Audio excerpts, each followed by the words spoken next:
Okay, this is Jared again on take two. That was my first horizontal post. I know it's vertical there, but when it's set up, it'll be horizontal.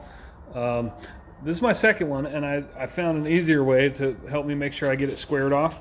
So I already did this. I clamped these clamps, clamped this piece to this. So, like that. And I did it on both sides, and I had to cover up a hole there, so I just screwed in these two first, and now I clamped these like this. So I'll screw in, and actually I can get 3 of those without even having to move that. Oops, sorry, there you are.